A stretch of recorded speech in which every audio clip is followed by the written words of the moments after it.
Hello, guys, and welcome back to the FPL Duo. We're back for another stream. This is the transfer tips video for Double Game Week 23. Double 20, Double Game Week 22, sorry, is not over just yet. Manchester United do play tomorrow against Leeds, so we're going to wait and see how that plays out and see how obviously Double Game Week 22 goes, and should be hopefully a good one. But Double Game Week 23 is on the horizon very soon. Again, I think it's a Saturday morning deadline. So, as always, Tuesday is a transfer tips video, and we're going to go through with our players that you should buy, sell, hold, and ignore. How you doing, Jordan? Is everything good? Yeah, everything's good. Excited for the another double game week. Yeah, should be a few surprises and shocks. I hope. Yeah, I mean, it's back to back double game weeks now, so another chance for us to get hopefully another big score, another green arrow. So yeah, let's get into it. If you are just joining in the stream, guys, don't forget to smash a like button and also subscribe to the channel if you're new. So yeah, let's kick it off with the two buys on the list. And the first player on our list as a buy for Double Game Week 23 is Riyad Mahrez. Now, we know Man City have a double game week against Aston Villa at home and Arsenal away. They are obviously one of two teams that double as well as Arsenal. You're looking at Mahrez, 16 appearances this season so far, 4 goals, 3 assists. He did come off, actually substituted within the first 60 minutes of game week 22, which was a bit disappointing. But with the way Man City are playing right now, and it feels like Mahrez is more trusted by Pep to start games now. So with that in mind, if you are looking for a Man City player, I would be going for Mahrez on a double up with Haaland. If you already got Haaland, obviously most of us do. I would actually prefer Mahrez over KDB at this current moment. I think Mahrez is a better goal threat, more likely to probably get an assist. I have KDB myself in my team, but if I had to choose again, I would choose Mahrez over KDB just because of more likely for the goal threat. And it looks like Mahrez, pretty much since the World Cup break, has probably been Man City's best player. So I do like him. I know there's worries that he could get substituted off early in one of the games. That is very possible, but he has a double, and you only need that one return, and it should pay off for you. And it's not just a double. You look at the next two fixtures: Nottingham Forest and Bournemouth away. These look like two very good games for Mahrez and Man City. So, back-to-back Nottingham Forest and Bournemouth to come, and he's got a double game week. So if you are looking for a Man City player, I think now is the time to load up on Mahrez, bring him into your team, and hopefully he can get you guys some returns. Um, I've got KDB, as I mentioned already, and it will be tough for me to bring Mahrez in now. But I could still do it because obviously I've got rid of Cancelo. Most of us have a double up now, so it would be quite simple to bring him in. You look at his underlying numbers: 0.33 xG per 90, his expected assist per 90 also 0.32. So the numbers aren't too bad, and yeah, I like the fixtures, especially game 24, 25 as well, and added bonus. So you could take a part of Mahrez for the double. I think he is a very good pick, and one that you should have on your watch list for sure if you are tempted by Man City. That Arsenal game does look tricky, especially with Man City losing on the weekend to Spurs. But we know with Man City, they will bounce back.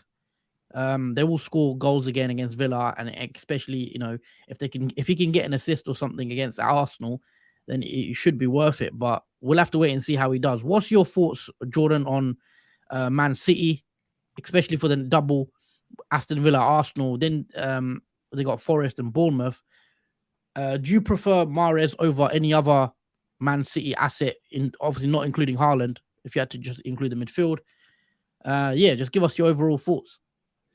I think if I had to pick out of Man City midfielders, I think Mahrez would be the only optimal one to go for the moment, as KDB has dropped off of form. Foden, I think, is believed to be injured. Gundogan doesn't really play enough minutes to starting in the 11, so that only really leaves Mahrez as a midfielder slot for Man City that's worth going for. I mean, Mahrez is like Russian roulette. I mean, he could blank 5 times, and then that final that final one he could return very massively, as he has done previously.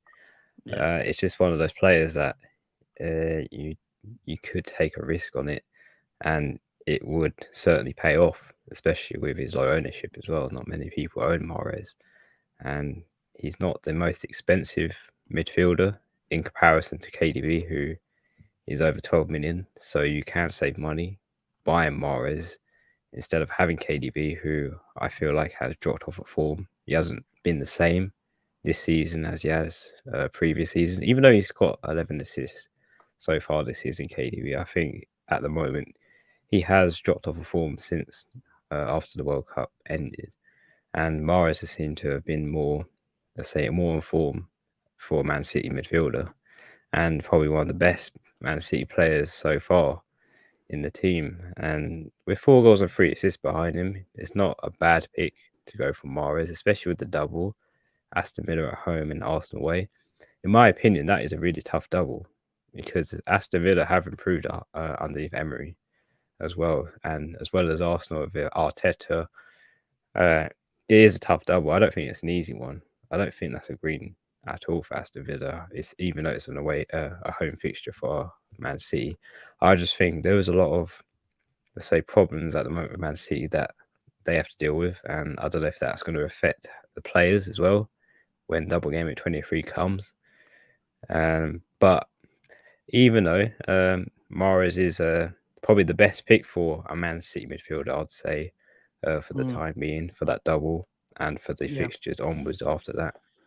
Yeah, also one thing about Villa, the Villa have just conceded 4 goals this week to Leicester. So I don't know if that means they obviously coming off the back of conceding 4 to Leicester, maybe Man City, that's where I was thinking maybe Mahrez could be a good shout if Man City do put 2-3 goals past them. So could be a good punt to look out for, guys, and one to definitely look to consider to bringing in. Let's move on to the second player on the list as a buy, and that is Eddie Nketiah. Now, we will come on to your thoughts, Jordan, because you are an owner of Eddie Nketiah. You bought him in on your Game Week 17 wildcard. Quickly taking a look at his appearances, 18 with 12 of those off the bench, I believe. 4 goals, so he has, carried that burden of Jesus being injured. He stepped up. He did get 2 goals against Manchester United as well. I think it was on Game Week 20, wasn't it, when he got the 2 goals against Man United, which was nice to see for Nketiah owners. And yeah, Nketiah is a buy. You look at his price, 6.7 million. Ownership still 8.9%. So he's a differential. He's still quite low owned. And as you know, Arsenal have a double game week, and Arsenal coming off the back of a 1-0 loss to Everton. They want to bounce back ahead of that fixture against Man City. But they got Brentford first. Brentford could be a nice fixture for them. I think it won't be easy, but Arsenal have beaten Brentford so far this season at their ground. And at Emirates, I'd expect Arsenal to get the job done and bounce back from that loss. But yeah, Nketiah could be a good punt, especially if you're looking for a cheap striker. He's got a double, and I'll definitely prefer having Nketiah in my team over someone like a Martinelli at this current moment, because I think if Arsenal to score, it could come through someone like Eddie. And that's my thoughts on it. You look at his expected goals as well per 90, 0.72, still very high. So he's getting chances in the box, and hopefully he could take one of them if you do bring him in. Looks like a good pick at that price point. It's hard to look past him. There's not many better options, I think, for this week. Obviously, having a double, I think he could be a bit of a no-brainer. You look at the next 5 fixtures: Villa, Leicester, Bournemouth, Fulham. These are all good fixtures. You could just set and forget Nketiah and bring him in. And yeah, as an owner, Jordan, what's your thoughts on him? Why should we be looking to bring him in? Well, I mean, ever since Jesus got his injury and then Nketiah replaced him, I mean, he's been outstanding, Nketiah. I mean, he's been the forward that you'd wish you'd wanted instead of Jesus, because at the same time, Jesus was pretty good at getting involved, making situations difficult for other teams to really deal with him. But with Nketiah, he's basically that, but on top of that, he is a goal scorer as well as Jesus. And with 4 goals so far, that's pretty good for him, especially at his age as well. He's young and full of fitness. Nice price as well at 6.7 million. And I was surprised at his ownership, still low. I'm very surprised at that 8.9%. Hmm. I thought his ownership would rocket in the absence of Jesus, as his one was over 8%, but no one seems to be going for Nketiah, which is an interesting thing.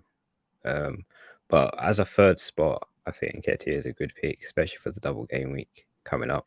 He did manage to score 2 against Man United, so he is a player that can score against these decent teams like Brentford and especially Man City. It could be surprising, even though it's a difficult fixture shown for Man City. I don't think that matters much because the form of Nketiah is, I say, overpowers the to really look at the difficulty in terms of teams, because we've seen Arsenal this season, even though they lost to Everton in their previous match. I think they can bounce back from that and do well with the 2 home fixtures as well in the double game week. So yeah, I think Nketiah will flourish in one or even both of those fixtures. And with the remaining fixtures after that, it just gets better for Arsenal. I mean, there's not really tough teams ahead after that double game week. They're pretty, I say, mid to low average teams that are going against. So yeah, I think Nketiah can flourish on the pitch through these next 5 fixtures. Okay, moving on to some players that we think you should sell and maybe look to get rid of your team out of your teams for double game week 23 and beyond. And the first one on our list is Phil Foden. Phil Foden has played 18 times so far this season, 7 goals, 3 assists. He has a double game week coming up, so some people might want to hold on to him for that and take that risk. But as of now, I believe he is injured. He won't be fit for both the games, as far as I'm aware.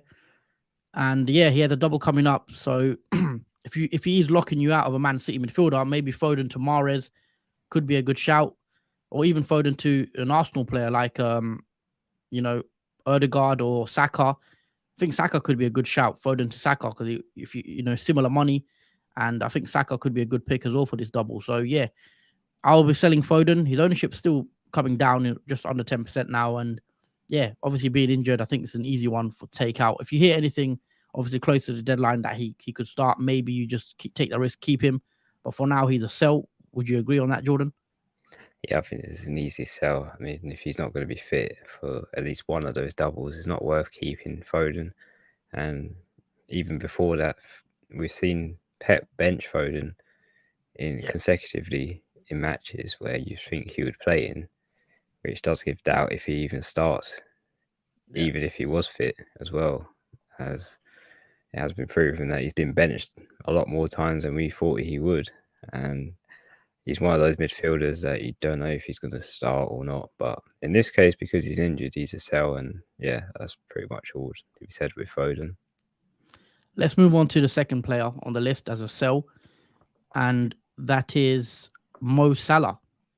Now, Salah has 20 appearances so far this season.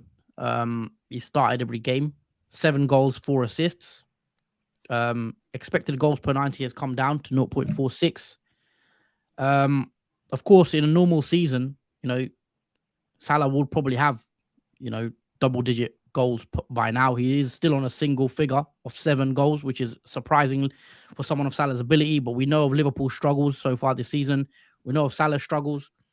Watching Liverpool, they're not creating many chances at all, really. Liverpool still haven't got a penalty, I believe, this season so far. I don't think Liverpool have a penalty. So Salah hasn't even managed to take one of those, if obviously being a penalty taker.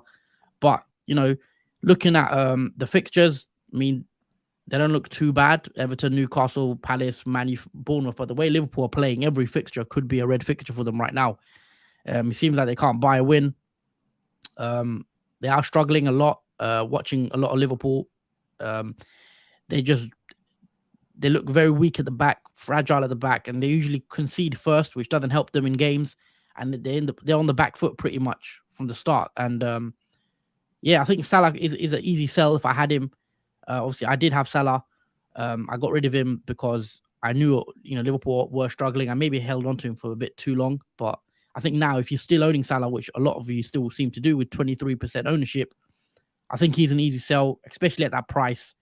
12.7 million is still a lot of money, and you could spread that money elsewhere. And I don't think Salah's essential anymore as he was in previous seasons, especially with us not captaining him anymore. I think he's an easy sell. But I know some people still have faith that he can turn it around. What's your thoughts, Jordan, on the Salah situation? Yeah, I think if you haven't got rid of Salah now, I think now is the time because he's holding so much money as well, 12.7 million, and he's not really worth the price of what he's got currently with 7 goals and 4 assists. He should have way more for that price, like last season. But because he's not really on form with his value, there's no worth keeping him. And as well as Liverpool having, let's say, ongoing numerous problems that keep mounting up on top of him, yeah, I don't really see much involvement from Salah for the later half of the season at all. I think Liverpool are sort of in this hole and struggling to get out of, and they're even struggling to get goals now. I mean, Yep. before they used to get goals, even though they had poor performances, but now the goals have even dried up. And yeah, it's a bit concerning, especially for Salah as well, being one of the top goal scorers for Liverpool, now being the worst, I'd say, worst team so far at the moment. And yeah, it's probably a wait and see with Liverpool, definitely, to see if they can bounce back and turn it around. But for now, I think getting rid of every Liverpool asset, especially Salah, is vital. Yeah, I agree. Let's move on to some players that we recommend that you should hold on to and give another chance to for Double Game Week 23. And the first person on the list for Double Game Week 23 as a hold is Mitrovic. He has been transferred out by quite a few managers. But, 18 appearances, 11 goals, 1 assist. So still very, very good season so far for Mitrovic. Very good value for money at 7 million as well. His ownership's around 27%. A lot of managers have transferred him out, as I said. But, if you look at his fixtures, he's got Nottingham Forest at home in Game Week 23, which I think is a good fixture for Mitrovic and Fulham. Then he's got Brighton, and then he's got Wolves. Wolves are struggling as well down there. I know they won on the weekend, but they're down there fighting. So, hopefully Mitrovic can get something in that game. So the next 3 fixtures look pretty okay. If you want to switch out Mitrovic to maybe an Nketiah, maybe, probably is worth it because of the Nketiah has a double, but I still like Mitrovic's fixtures. And for me personally, I will be holding on to Mitrovic as a Mitrovic owner myself. I think the next 3 fixtures are pretty good. And after that, if he doesn't return in the next 3, maybe you can, look to get rid of him. But 18 appearances, 11 goals. I think Mitrovic is just one of those players that he just seems to just tick along. If he doesn't score 1 week, he'll score the next week, and he's just been doing that all season. So he's just one of those reliable players that he's scoring pretty much 1 in 2, 1 in 3. So I'm happy to hold him and just hopefully he ticks along until until the fixture turn again. So I'm going to be holding on to him. Let me know what your thoughts are on Mitrovic, all guys, in the chat below. What do you think, Jordan? If you had Mitrovic? I think he's on a bit of a dry spell now. Mitrovic hasn't really scored in these past game weeks, and we saw him previously scoring in every game week until obviously he's up 11 goals, but it feels like it's been like that for a while now for Mitrovic. He has been a bit unlucky with some, especially with penalty that he did take and he slipped. That was ruled out. So well, yeah, so far he has dropped off a bit from scoring goals, and that has, I imagine, made people think, is he worth keeping or not? But yeah, I think he is for the fixtures. I mean, in game week 23, Nottingham Forest at home, I know Nottingham Forest have improved to be not the weakest team, but it's a good fixture for Fulham. It is home, and then maybe Brighton away is a decent one to have. And again, Wolves, who do concede a lot of goals at home, Mitrovic can easily score in that one. And then Brentford can be a funny fixture where Mitrovic could also score in that one. Even Arsenal at home, he has scored against the top 5 teams like Liverpool as well. So he's potentially, you could hold him for game week 27 if you dare play him against Arsenal. It is his own fixture, so he's at their stadium. But yeah, I think Mitrovic is a hold. If I had him, I'd probably hold him just for that Nottingham Forest fixture, especially. See what he does in that, and yeah, wait and see. I think for Mitrovic, if you do have him. Okay, let's move on to the next player on the list as a hold, and that is Gabriel Martinelli. Now, Martinelli, similar to Mitrovic, obviously had a bit of a dry spell with not many goals recently. I'm just looking at when was the last time Martinelli scored, and I believe it was in game week 18 is when Martinelli last scored. So he's got no goal in the last 4 games, which isn't the worst thing in the world, I don't think. At his price, 6.6 million, he's still a very cheap midfielder. His underlying numbers were always, he was always gonna, go through that period where he doesn't score, because I think at the start of the season maybe he was overperforming his XG, but now it's reverting back to the mean. You look at his fixtures; he's got a double game week, so ideally you don't really want to sell a player that has a double this week. A lot of managers have transferred out Martinelli so far, so it does come as a bit of a surprise. But yeah, Brentford, he can easily go score against Brentford. I don't see why he can't. I know Arsenal have just signed Trossard, so the minutes will be managed. He probably won't play 90 minutes in both games, but I definitely expect him to start both those games and maybe come off if Arsenal are taking the lead. So yeah, I wouldn't be selling Martinelli just because of the double game week. And then after that, he's also got very nice fixtures. I know some people have considered about doing a sideways move, maybe taking Martinelli to someone like Odegaard. I'm not sure I'd do it just because I think it may be a waste of a transfer. If I had Martinelli, I'd probably just hold. And yeah, the fixtures are good and his ownership's still high. So if he does score, with the effective ownership he'll have, you could get punished. So I think he's a good hold, and no goals in the last 4, but it doesn't mean it's going to last. And hopefully, for his sake and Arsenal, he could turn it around and pick up some goals soon. But yeah, what's your thoughts on Martinelli, Jordan? Is he a hold as well for you? Yeah, he's definite hold. I mean, at the ownership 40%, he's still highly owned by many FPL owners. So I probably would be afraid to sell him, especially in the double as well. I mean, if he just scores or gets something in one of those games, it's bad news for those who don't own him and who got rid of him as well. There'd be massive regret if I was to sell Martinelli and he manages to get 2 goals in those double game week matches. But yeah, I mean, I know he's had a dry spell, which may have put people off, as well as Trossard being the replacement for him in minutes. So there is contention for both of them in terms of how many minutes each will play, as Martinelli won't be playing full 90 potentially every game. But I wouldn't let that put you off, as well as his blanks, because we've seen with Arsenal assets, anyone in the midfield or the forwards can score. And I feel like Martinelli's just been unlucky not being a part of that the last 4 game weeks. And it's only a matter of time in these fixtures, maybe Brentford at home or Man City at home, where he does relight his spark that has sort of fizzled out in these past few game weeks. I mean, 7 goals and 2 assists so far this season. I'm sure he can equalise that in his double game week as well. I think Arsenal want to bounce back, especially from that defeat at Everton.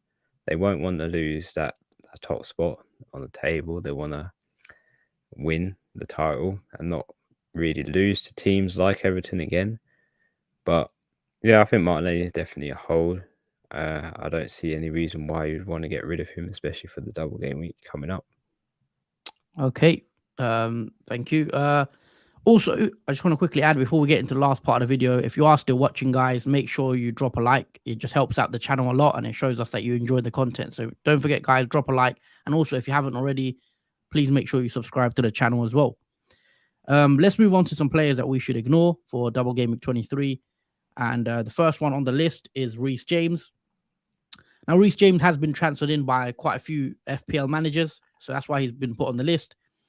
His ownership's just hitting 12% now, priced at 5.7 million. He's got 9 appearances so far this season. So he's missed pretty much half the games for Chelsea due to injury. 1 goal, 1 assist, and you could see his underlying numbers on the screen as well. You take a look at his fixtures in game week 23. He has West Ham away, which is a London derby. He should be, starting in that one. He's got Southampton after, which is quite a nice fixture for him. Spurs, Leeds, and Leicester. So the fixtures are a bit up and down. But the worry with James is more to do with his fitness and his minutes. Even we see he came off. He was substituted and he missed the clean sheet points, I believe, because he got subbed off before the 60th minute mark. And that is something that we have to look towards going into the next five. Will he play 90 minutes every game? I'm not so sure because we know about Reece James's issues with his injuries. He's had multiple injuries and setbacks this season. He comes in. He comes into the team. He goes again after an injury. So I would be worried about bringing him in just because he could start against West Ham, maybe get a clean sheet, but then an hour before Southampton's game, you hear that he's had a knock or something and it's a relapse. So I would be worried about bringing James in. I know Chelsea's defense has kept a few more clean sheets. I know Kepa owners very happy recently with his double-digit returns in game weeks, but a double up on Chelsea defense, I'm not so sure yet. I think Chelsea for me are a wait and see, especially a player like Reece James.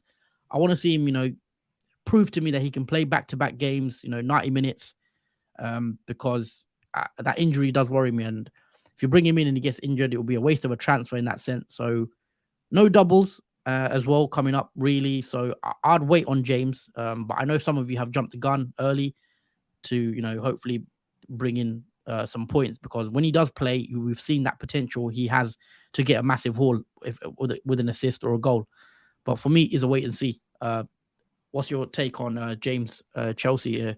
They have kept a few clean sheets recently, but it's a bit risky.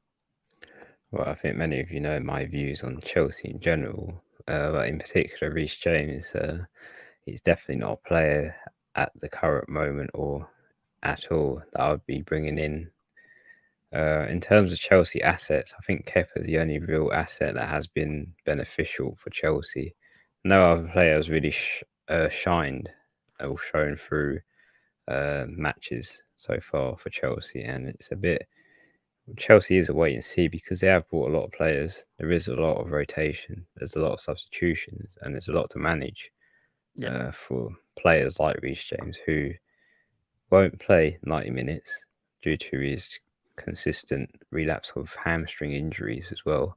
He is a very vulnerable player, so he definitely won't be playing full 90 minutes in each game now, like he was previously before he had these issues for his hamstring. It is a different scenario for Reece James. We ain't going to see the same Reece James we saw when he was double hauling and scoring goals for Chelsea. I believe that is definitely past for him. Unfortunately, due to his injuries, he won't be the same player he once was. And that statistics show that he's only been in 9 appearances this season, missed a lot because of injury. He's only had 1 goal and 1 assist this season, and he just missed a clean sheet in his last game week for being substituted off. So the only good thing I see of bringing Reece James in is the fact that he does play in game week 25, where most teams will blank. Other than that, there is no real purpose to bring in Reece James at all. I would prefer to bring in the goalkeeper only in terms of Chelsea assets, but even that, at the current moment, I'll just ignore any Chelsea player, and well, especially Reece James. Even for game week 25, if you're looking to bring him in for that, it is a tough fixture against Tottenham away. It's not going to be easy, and I don't really expect a clean sheet from that game either. So, especially with Reece James, there's not the attacking sense that we had from him before, and yeah, that's pretty much my reason for why you should think ignore James. And finally, the last player that is on the list for an ignore, and that is Ben Mee. Now, Ben Mee is coming off a 13-pointer, isn't it? I believe. Yes. Yeah, so obviously you own Ben Mee, so congrats on that massive haul with the goal he scored. And I see, that always happens when a defender scores a goal or when a defender gets a big return, they're usually transferred in heavily the next week. But I would hold your horses, guys. If you don't own Mee, obviously Jordan in that position where he bought in Mee early, and he's got the points already on board. But if you are looking to bring him in now, I personally would ignore him just because he's got Arsenal next away. And I don't really see a clean sheet for Ben Mee in that game against Arsenal. And then he also blanks in game week 25, which, you're going to have to figure out what to do. You're going to have to bench him. So if you look at the next three, you've got one blank. You've got a tough game against Arsenal and then Palace in the middle. He does have 3 goals this season, so he does seem like a pretty good goal threat from for corners, etc. 1 assist as well. But I think it's the wrong time to bring him in. Maybe you should have brought him in last week. Or no, Jordan did, and he paid off straight away. But just because of the tough game against Arsenal and the blank for us, he is a ignore. And maybe wait till game week 26 when the fixtures turn again to bring him in. But yeah, for now, he is an ignore. Anything else you'd like to add, Jordan? Well, I won't put too much on this because this is an easy ignore. I mean, if you have brought Ree in, he is against Arsenal away, so I don't expect a clean sheet at all in that game. So you completely can rule out that. I don't think he'll score either in that game. He's only had 3 goals this season, and the reason being I brought him in was because he has Southampton, and they've been really rubbish with corners and set pieces. So I thought maybe Ben Mee could take advantage of that, in which he did score in that Southampton game. But I don't really see that repeating itself against Arsenal away. That's a fixture where I'll be very surprised if Ben Mee gets anything from that game. I do think he'll blank, especially in that tough fixture. And on top of that, he blanks in game week 25. So you don't want to bring in another player that is going to blank in that 25 fixture as well, because that's just added issues and added plans for that approach coming to that week. So he is a player that you want to ignore. There's many other choices that you could probably go for in terms of defenders, but Ben Mee is not one of them. Yep, I agree. So yeah, let's quickly recap, read a few comments out as well, and then we will probably wrap it up. Just to recap, the buys are Mahrez and Nketiah. You should sell Foden and Salah. You should hold on to Mitrovic and Martinelli. And you should ignore Reece James and Ben Mee.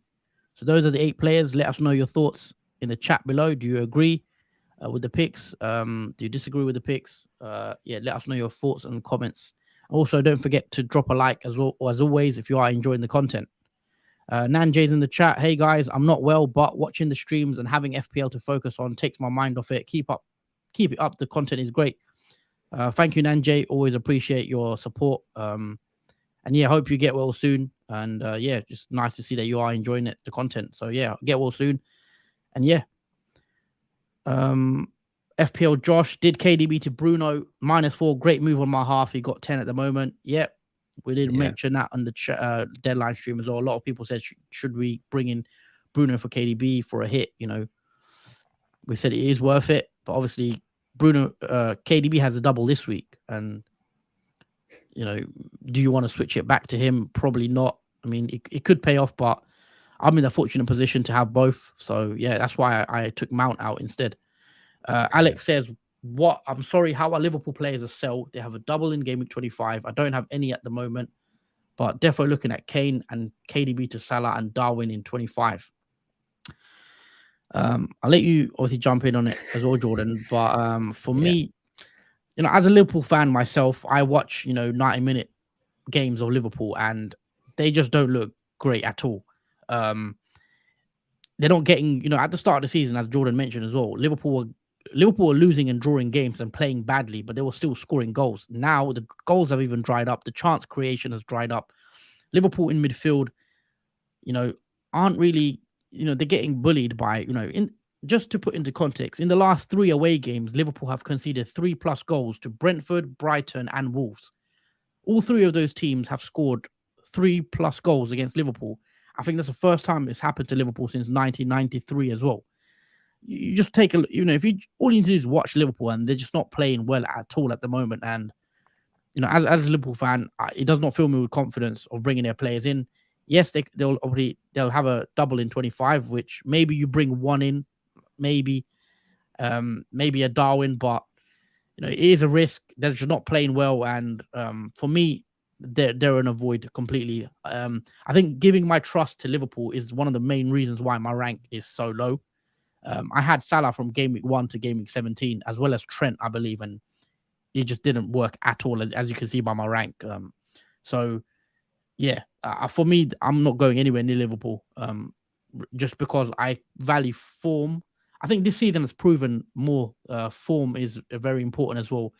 And Liverpool just don't look great. And until they show me otherwise, I'll be avoiding them for now anyway. If a double comes along, maybe you can consider it, but then we'll have to see the way they're playing. Do you want to add anything on that, Jordan? Yeah, I mean Liverpool, they have many problems. One of them being injuries. Like for example, Van Dijk. I'll say that's a very serious injury to have him missing games because we've seen Liverpool concede numerous goals. He should be back. I believe he's in training this week. So that's one positive for Liverpool. He could be back soon. But we've even seen at the start of the season with Van Dijk in the team, Liverpool was still not playing great and conceding goals. Yeah, I think with their injuries as well has made them suffer even more for missing these key players in their team and filling them with youngsters that aren't experienced enough to really really contend with the Premier League, other teams as well. So there is a bit of a shift in the balance of Liverpool's team, and because of that shift, it has changed the way Liverpool have played and the way they are their results in games as well. So they are a wait and see. It's a very, very long wait and see. But if they are still not changed at all by then, and we're talking 2 weeks, 2 game weeks away, then yeah, I don't think any asset for Liverpool is really one to go for. I mean, Darwin, again, he's another injury which he's come back from, but he's still missing chances. I thought by now he would have got a few chances, but he's still missing them. So yeah, there's no other assets I would consider. Yeah. We'll take one more comment before we wrap it up from Thomas. Grealish looks good this week. I think he will play both games for City and he's cheap as well. See, I prefer Mahrez if I was going there, but if you want to be different and you are chasing rank in your mini leagues, Grealish could be a decent pick because he does seem to be favored now in the left-hand side with Foden being out. And even when Foden was fit, Grealish was getting some game time, so he could be a good pick. He hasn't scored many this season so far. He's not assisted many either, but in a double game week where he's got Villa and Arsenal, maybe he can get something. But I still prefer Mahrez over him. And sorry, Alex just mentions it's Palace and Wolves for Liverpool. Obviously, Salah's still a quality player, and the double game week on paper looks good. Yeah, I understand. On paper, he does look good. But I don't know if I'd be doubling up on Liverpool's attack. You could get one in. I probably will get one in myself if Liverpool do improve. But we have to see. They just don't look good at all at the moment. But yeah, we're gonna wrap it up here, guys. If you have enjoyed, make sure you drop a like, comment, subscribe, all that good stuff. And yeah, we're gonna be out of here. We're gonna be back again on Thursday, 7 p.m. UK time. As always, it is going to be the team selection video for Double Gameweek 23. So make sure you don't miss out, where we go through our transfer plans and our captain options and our captain plans, and talk about how we're lining up for Game Week 23.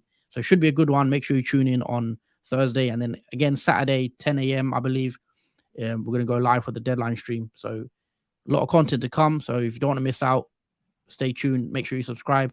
And yeah, anything else you'd like to add before we head out, Jordan? Just thanks everyone for watching. It's always appreciated, and hopefully our picks will help you pick the players you think are worth keeping, selling, holding, ignoring. But yeah, hope it all helps, and yeah, we'll see you in the next stream. Yeah, see you guys Thursday. Take care and have a good one, guys. Peace out.